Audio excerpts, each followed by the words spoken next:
Point நிமோல நீங்கள் போய் மாட்டிருக்கீங்களா? நீங்கள் மனுஷங்க கூட தொடர்பு இல்லாத ஒரு ஆளாக இருப்பீங்க. This British explorer has reached the most remote spot on the planet. அது ஒரு இடம் இல்லை, அது ஒரு ஓஷன். கடல்லையே வந்துட்டு ஒரு தனிமைப்படுத்தப்பட்ட ஒரு இடம்னு சொல்லுவாங்க. அது வந்துட்டு பாயிண்ட் நிமோ. பாயிண்ட் நிமோ பற்றி எத்தனை பேர் கேள்விப்பட்டிருக்கீங்க? ரெட் கலரில் ஒரு சைன் மாதிரி இருக்கும். ஸோ அதுதான் வந்துட்டு பாயிண்ட் நிமோ. நிமோனா லாத்தின் வேர்டில் வந்து நோபடின்னு அர்த்தம். அதாவது அந்த இடத்துல யாருமே இருக்க மாட்டாங்க. லைக் லிட்டர்லி இந்த உலகத்திலேயே தனிமைப்படுத்தப்பட்ட ஒரு இடம். ஸோ ஒரு வேளை மனுஷங்க மாட்டிக்கிட்டோம்னா அங்கே மனுஷங்களை எங்கேயுமே நீங்கள் கான்டாக்ட் பண்ண முடியாது. ஆனால் ஒரே ஒரு மனுஷங்களை கான்டாக்ட் பண்ண முடியும். அதாவது ஸ்பேஸில் வேலை செய்கிறவங்க மட்டும்தான் நீங்கள் கான்டாக்ட் பண்ணுவீங்க. ஏன்னா அந்த பாயிண்ட் நீமோ எந்த லேண்ட் பக்கத்துலேயுமே இல்லை. ஸ்பேஸ் தான் வந்துட்டு அந்த பாயிண்ட் நீமோ பக்கத்தில் கிட்ட இருக்கிற ஒரு இடம். அதாவது இந்த ஸ்பேஸில் இருக்கிறவங்க இருக்காங்களே, அவங்க தான் வந்துட்டு அந்த ஓஷன் கிட்ட இருக்காங்க. ஸோ ஸ்பேஸுக்கும் அந்த பாயிண்ட் நிமோட இடத்துக்கும் 250 மைல்ஸ்னால் இந்த மனுஷங்க நம்ம இருக்கிற இடம் இல்லை ஒரு ஹைலேண்டே வந்துட்டு 1620 மைல்ஸ்க்கு அடுத்து தான் இருக்குது. ஸோ அப்படின்னா நீங்கள் பார்த்துக்கோங்க எவ்வளோ தூரத்தில் அது போயிருக்கோம். இந்த ஸ்பேஸில் வந்துட்டு இருக்கிற அந்த ராக்கெட்டாக இருக்கட்டும், இதை நம்ம நார்மலாக அந்த பார்ப்போம்ல ஒரு எக்யூப்மெண்ட்ஸ், அதெல்லாம் வந்துட்டு டிஸ்போஸ் பண்ணுறதுக்கு, அதாவது அது ஒரு கால டைம் வரைக்கும் தான் நம்ம யூஸ் பண்ண முடியும். ஒன்ஸ் வந்துட்டு அதுக்கப்புறம் யூஸ் பண்ண முடியாட்டினா அதை வந்து தூக்கி போடுவோம், ஆமாவா? அதே மாதிரி இதெல்லாம் எங்கே தூக்கி போடுவோம் பார்த்தீங்கன்னா பாயிண்ட் நிமோ இருக்கிற இடம் தான். ஏன்னா இவங்க இங்கே போடுறப்ப எந்த உயிரினமும் சரி இல்லை எந்த ஒரு நிலமும் சரி எந்த இடமும் பாதிக்காமல் இருக்கணும்னுக்காக இங்கே போடுவாங்க. அந்த சரௌண்டிங்கில் எதுவுமே இல்லை. ஸோ அவங்க போட்டாலுமே வந்துட்டு எந்த ஒரு பிரச்சனையுமே இல்லை. இந்த பாயிண்ட் நிமோவில் போனீங்கன்னா கடலுக்கு அடியில் ஃபுல்லாக அந்த ராக்கெட்டு, அதுக்கப்புறம் அந்த ஸ்பேஸில் இருக்கிற அந்த மாதிரி ஒரு ஹியூமன்ஸ், அந்த மாதிரி ஒரு திங்ஸ் தான் நீங்கள் பார்ப்பீங்க. அதாவது வந்துட்டு ஸ்பேஸ்ஷிப்போட சுடுகாடுன்னு சொல்லுவாங்க லிட்டர்லி பாயிண்ட் நிமோவை. பாயிண்ட் நிமோவில் இப்போ மாட்டிக்கிட்டிங்கன்னா ஈஸ்ட்டு வெஸ்ட்டு எங்கேயுமே போனாலுமே தப்பிக்க முடியாது. ஒரு ஆள் வந்துட்டு இந்த பாயிண்ட் நிமோ இருக்கிற இடத்துக்கு போயிருக்காரு. பீஸ் ப்ரவுன் ஃப்ரம் பிரிட்டிஷ். இவர் வந்துட்டு ஒரு எக்ஸ்ப்ளோரர். இவர் வந்துட்டு இந்த பாயிண்ட் நிமோ இடத்துக்கு போயிட்டு முதல்ல சாதனை படைச்சிருக்காரு. அதாவது யாரும் போகாத இந்த இடத்துக்கு அவர் ட்ராவல் பண்ணி போயிருக்காரு.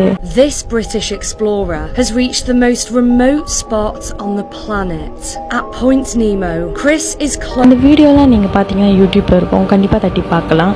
ஏன்னா இந்த இடத்துக்கு யாருமே போனதில்லை. ஏன்னா வந்து ரொம்ப தூரம். இப்படி தவறி உங்களுக்கு ஏதாவது ஆனால் கூட ஸ்பேஸில் உள்ளவங்க மட்டும்தான் உங்களுக்கு ஹெல்ப் பண்ண முடியும், தவிர லேண்டில் இருக்கிற நம்மள மாதிரி மனுஷங்க யாருமே ஹெல்ப் பண்ண முடியாது. ஏன்னா வந்துட்டு லிட்டரலி ரொம்ப தூரம். ரீசனாக வந்துட்டு இந்த பாயிண்ட் நிமோவில் வந்துட்டு ஒரு அமெரிக்கனா இல்லை சம்திங் லைக் ஃபாரினர்லாம் அவர் வந்துட்டு ஸ்விம்மிங் பண்ணிகிட்டே பின்னாடி வந்துட்டு ஒரு சைனை காட்டுவார். அதாவது அந்த மருந்து கிட்டிருக்கோம் அந்த இது, அது வந்துட்டு பாயிண்ட் நிமோன்னு சொல்லி அதை காட்டியிருக்காரு. ஸோ எல்லாருமே ரொம்ப ஆச்சரியப்பட்டாங்க. ஆனால் அதுக்கப்புறம் அவரோட போஸ்ட் எல்லாமே ஸ்டாப் ஆச்சு. Give us a full tour of Point Nemo, guys. I don't know if I want to get that close to that thing, but let's go. அதுக்கப்புறம் அந்த ஆளு காணா போயிட்டாரு அப்படி பின்னா சொல்கிறாங்க. பட் அது எந்த அளவுக்கு உண்மைன்னு தெரியல. ஆனால் அது உண்மையாகவே பாயிண்ட் நிமோவா? பாயிண்ட் நிமோ நீங்கள் போனீங்கன்னா அதாவது வந்துட்டு நீங்கள் லிட்டர்லி இந்த உலகத்துலேருந்து தனிமைப்படுத்தப்பட்ட ஒரு பர்சன் மேலே நீங்கள் லிட்டர்லி இல்லை ஸ்பேஸ் கிட்ட இருக்கீங்க. அப்படின்னா நீங்கள் பாருங்கள் எவ்வளோ தூரம். ஸோ அவர் அவ்வளோ தூரம் அங்கே இருக்கிறதுனா ஐ டோன்ட் நோலா. சம்டைம் இன்டர்நெட்டில் இருக்கிற விஷயத்த நம்ப முடியாதுல்ல. ஒரு வேளை அவர் உண்மையாகவே அங்கே இருந்ததுன்னா அவர் வந்துடுவாரா? நிமோ இருக்கிற இடத்துல கூட ஒரு அண்டர் வாட்டரில் வந்துட்டு ஒரு சவுண்ட் டிடெக்ட் பண்ணியிருக்காங்க, ப்ளூப் சவுண்ட் அப்படின்னு சொல்கிறாங்க. சவுண்ட் வந்துட்டு ரொம்ப பெரிய சத்தம் இந்த அண்டர் வாட்டர்லேருந்து.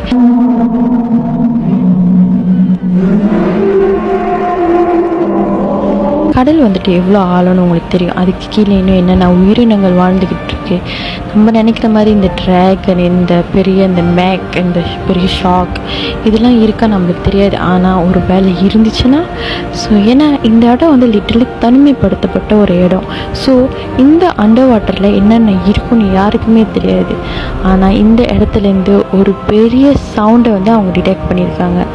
ஸோ லிட்டரலி ஒருவேளை அந்த பாயிண்ட் நிமோ போனாங்கன்னா இதுவே ஒரு பெரிய டேஞ்சரஸான ஒரு இடமா இருக்கலாம். டைம் தவிர அங்கிட்டு போயிடாதீங்க. ஸோ அதுக்கு நீங்கள் போக வாய்ப்பே இல்லை. ஏன்னா நீங்கள் போகணுன்னா அதுவே எத்தனையோ மாதமாகும், வருஷங்கள் கூட ஆக வாய்ப்பு இருக்குது.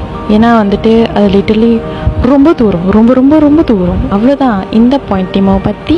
இன்னும் இந்த மாதிரி கொஞ்சம் இன்ட்ரெஸ்டிங்கான ஒரு இடம் பற்றி உள்ள சம்திங் இன்ட்ரெஸ்டிங்கான ஒரு விஷயத்தை பற்றி பேசணுன்னா தாராளமாக வந்துட்டு என்னோடய கமெண்டில் வந்துட்டு கமெண்ட் பண்ணுங்கள். Okay, bye, take care and see you, bye bye.